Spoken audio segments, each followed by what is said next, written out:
करते हैं 5 साल में किस तरह के विकास से सिवाला अछूता रह गया। सीवर है सर, पानी, गंदगी, गली रिपेयरिंग से संबंधित समस्याओं से अछूता है।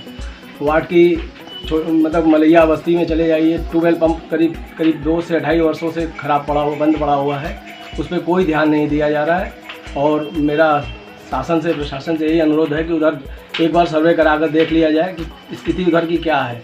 वहाँ मतलब समझ लीजिए एक बाल्टी पानी के लिए लोग काफ़ी परेशान हैं। विजय जी, हम बात करते हैं बीजेपी में कहना है, मोदी जी का कहना है कि सबका साथ सबका विकास, ये बीजेपी का गढ़ माना जाता है। जी, ये इसमें कोई दो राय नहीं है कि बीजेपी का गढ़ है या नहीं है, ये तो बीजेपी का गढ़ है, लेकिन उससे नहीं मतलब है। ये क्षेत्रीय चुनाव है, यहाँ आम जनता की छोटी छोटी समस्याओं का ध्यान दिया जाए और उनसे छोटी छोटी समस्याएं, मतलब एक पार्षद का ये फर्ज है कि वो अपने वार्डों के गलियों में और आम लोगों से संपर्क करे कि लेकिन क्या छोटी छोटी समस्या है। विजय जी, हम बात काटते हैं आपकी, लेकिन यहाँ का सभासद भी बीजेपी का ही कैंडिडेट है, बीजेपी से ही जीता हुआ है। जी, वो पिछले 35 वर्षों से वो परिवार लगातार सेवा करता आ रहा है, उसमें कोई दो राय नहीं है। लेकिन वो कम से कम उनको ये ध्यान देना चाहिए कि वार्ड की छोटी छोटी गलियों में छोटी छोटी समस्याओं का, सीवर है, पानी है या गंदगी है या गली रिपेयरिंग से संबंधित समस्याओं का पर समाधान करना चाहिए उनको। अब पंचसीमन चेंज करने की वजह से अब कितनी दिक्कतें आ रही हैं? ये तो सर सभी के लिए समस्या है, चाहे वो पार्षद है या नॉन पार्षद है, और जो कर्म करेगा, जो काम करेगा, वो फिर आगे जनता का मतलब सम्मान पाएगा। विजय जी,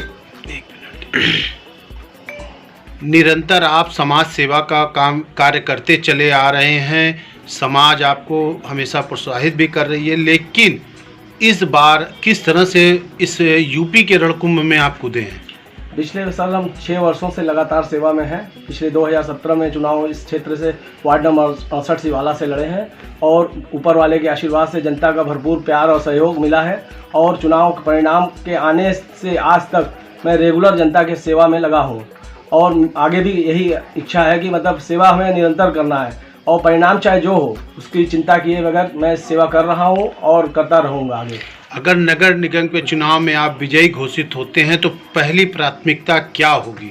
पहले तो सबसे जनता का मैं शुक्रगुजार होऊंगा, उनका हार्दिक नंदन बंदन और अभिनंदन करूंगा और उनकी जो रोज़मर्रा की समस्याएं, सीवर है, पानी है, गंदगी है, वृद्धा पेंशन, विधवा पेंशन, ये सब सारी छोटी छोटी समस्याएं हैं जो उसको मैं कोशिश करूंगा कि उन तक पहुंचूं और उनकी समस्याओं का समाधान करूं और करवाऊं।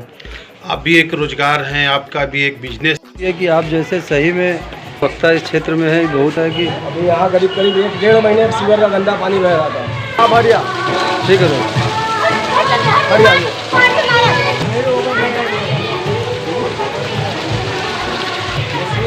पानी का दुरुपयोग आपके सामने है।